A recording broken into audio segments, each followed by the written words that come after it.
जम्मू कश्मीर की सियासत में एक बार फिर हलचल मची है और इस बार इसका केंद्र है संसद में पेश किए गए नए बिल। ये बिल न सिर्फ सियासी दलों को केंद्र सरकार के खिलाफ लामबंद कर रहे हैं, बल्कि जम्मू कश्मीर के पूर्ण राज्य दर्जे की बहाली का सवाल भी फिर से सुर्खियों में ला रहे हैं। पीडीपी, एनसी और कांग्रेस ने इन बिलों को जनता की भावनाओं के खिलाफ और गैर लोकतांत्रिक बताते हुए केंद्र पर तीखा हमला बोला है, तो अपनी पार्टी ने सशर्त समर्थन देकर सियासी समीकरण को और उलझा दिया है। आखिर क्या है इन बिलों का मकसद? क्या है जम्मू कश्मीर की सियासत को नई दिशा देंगे ये, या ये केंद्र की ताकत को और मजबूत करने का एक और दांव है? क्या है ये पूरा मामला, देखिए इस खास रिपोर्ट में। जम्मू कश्मीर में एक बार फिर सियासी हलचल तेज हो गई है। केंद्र सरकार द्वारा संसद में पेश किए गए नए बिलों को लेकर सियासी दल तल्ख तेवर दिखा रहे हैं। इन बिलों में जम्मू कश्मीर को पूर्ण राज्य का दर्जा बहाल करने का कोई जिक्र नहीं है, जिससे नेताओं में रोष है। पीडीपी नेता एडवोकेट आदित्य गुप्ता ने मुख्यमंत्री उमर अब्दुल्ला पर निशाना साधते हुए कहा कि विधानसभा चुनाव में भारी जनादेश के बावजूद उमर केंद्र पर दबाव बनाने में नाकाम रहे। गुप्ता ने इसे सीएम उमर के लिए बड़ा झटका बताया। उमर साहब के लिए तो उमर साहब को तो सर झुकाना चाहिए शर्म से, और लोगों के पास जो सिग्नेचर कैंपेन्स वगैरह चला रहे हैं उसको चलाकर क्या फायदा है। आप बेसिकली सरकारी पैसा, सरकारी मशीनरी यूज कर रहे हैं फॉर दिस पर्पज। इसका तो आपको तो वोट दिया लोगों ने साल पहले। आप असेंबली है, आपके असेंबली जैसा फोरम अगर आपके पास है तो आपको सड़कों पे लाकर लोगों को इकट्ठा करने के लोगों ने तो आपको एम्पावर कर दिया। अब उसके लिए लड़ना तो आपका काम है ना। अगर आपके अंदर दम ही नहीं है तो आपको छोड़ देनी चाहिए जगह, आपको छोड़ देना चाहिए, कहना चाहिए जनाब मेरे से नहीं होता है। वहीं जम्मू में पत्रकारों से बात करते हुए कैबिनेट मंत्री और एनसी की वरिष्ठ नेता सकीना इट्टू ने केंद्र सरकार को आड़े हाथों लिया। उन्होंने कहा कि ये बिल न सिर्फ मुख्यमंत्री के अधिकारों को सीमित करते हैं, बल्कि ये जनता की भावनाओं के भी खिलाफ है। सकीना इट्टू ने इन बिलों को गैर लोकतांत्रिक करार दिया और केंद्र पर तानाशाही का आरोप लगाया।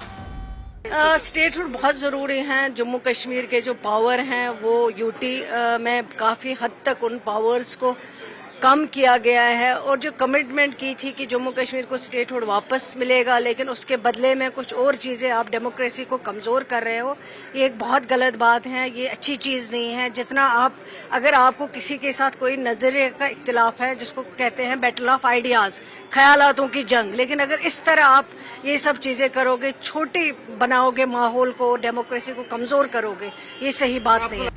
जम्मू कश्मीर अपनी पार्टी के मुख्य प्रवक्ता मुंतजिर मोहिद्दीन ने बिलों पर निश्चित प्रतिक्रिया दी। उन्होंने न्यूज 18 JKLH को बताया कि अगर सरकार इन बिलों को निष्पक्ष रूप से लागू करती है तो ये एक अच्छा कदम हो सकता है, लेकिन उन्होंने आशंका जताई कि इन संशोधनों का इस्तेमाल निजी फायदों के लिए हो सकता है, जिससे जम्मू कश्मीर में सियासी गतिविधियां प्रभावित हो सकती हैं। मुंतजिर ने कहा कि अगर ये बिल भ्रष्टाचार मुक्त भारत के लिए है तो उनकी पार्टी इसका स्वागत करती है, लेकिन साथ ही उन्होंने केंद्र से कश्मीरी नौजवानों को साथ लेकर चलने और राज्य का दर्जा बहाल करने की मांग दोहराई।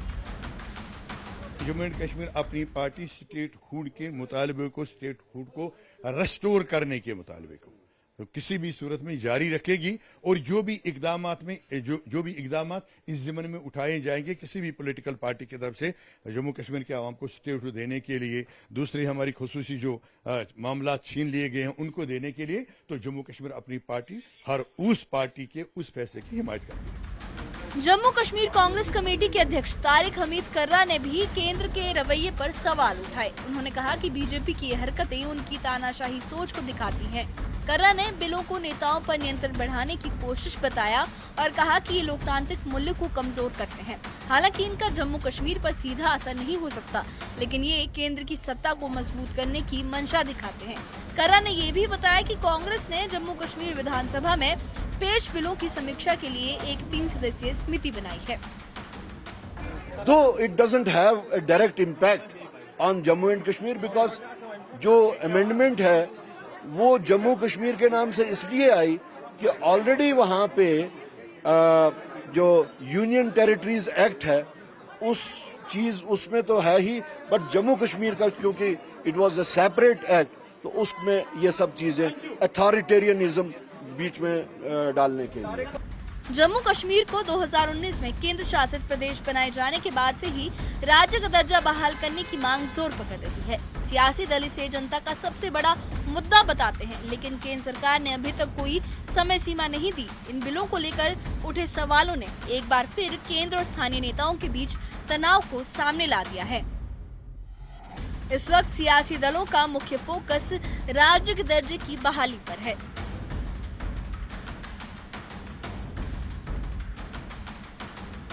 तो ये था जम्मू कश्मीर में सियासी तूफान का वो मंजर, जहां संसद में पेश नए बिलों ने केंद्र और स्थानीय नेताओं के बीच तनाव को फिर से हवा दे दी।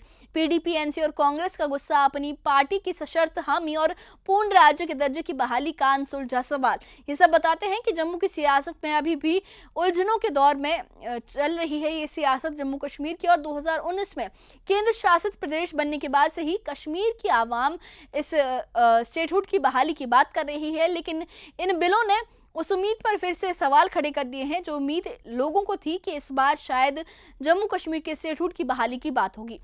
इस पूरे मुद्दे पर जेकेएनसी और पीडीपी और साथ ही कांग्रेस ने केंद्र सरकार को आड़े हाथों लिया है और ये कहा है कि इन बिलों के जरिए जो स्टेटहुड की बहाली का मुद्दा है, जो पहले ही नहीं है, जो जम्मू कश्मीर की सरकार के पास जो पावर पहले ही नहीं है, उसे भी और छीनने की बात की जा रही है और इससे जम्मू कश्मीर के मुख्यमंत्री की पावर्स कम की जा रही है। तो इस पे सबकी अपनी अपनी राय है। वहीं बीजेपी ने इस बिल का समर्थन किया है। इस बारे में आपकी क्या राय है, हमें कमेंट बॉक्स में अपनी राय जरूर बताइए और इससे जुड़े अपडेट्स के लिए और ऐसी ही खबरों के लिए हमारे चैनल के साथ बने रहिए। हमारे चैनल को सब्सक्राइब करिए। शुक्रिया।